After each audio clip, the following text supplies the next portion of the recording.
Pagdating dyan sa pag-ibig sa ating bansa, sa pagtayo sa ating bansa, huwag natin ipahiya si Jose Rizal, sila Bonifacio. Pagdating dyan, huwag dapat tayong hawakan o pakialaman ng iba. Tumayo tayo sa sarili natin.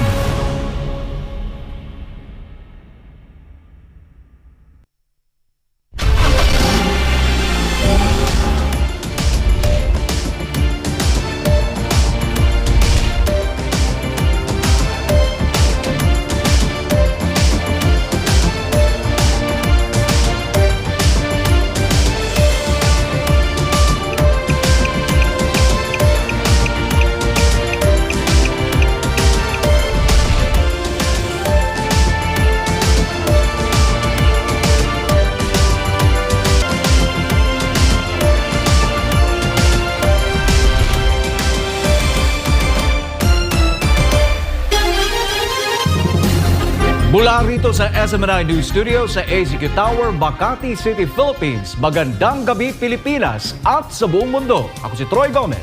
Ako naman si Sara Santos. Samahan niyo po kami at tutukan ang pinakamainit na balitang dapat niyong malaman dito lang sa SMNI News Blast.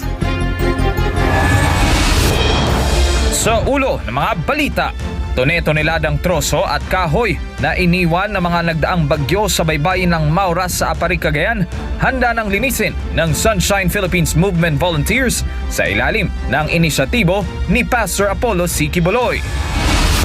Vice President Sara Duterte binisita sa Kamara si OVP Chief of Staff Attorney Zulaika Lopez matapos i-cite for contempt. Vice President Sara gustong samahan si Lopez sa detention facility ng Kamara. Ilan sa mga senatorial aspirant na idineklarang nuisance o pampagulo lang sa halalan, umapila sa COMELEC. Paglipat kay Mary Jane Veloso sa Pilipinas, magandang development sa mga nakabimbing kaso laban sa mga recruiter nito ayon sa Department of Justice.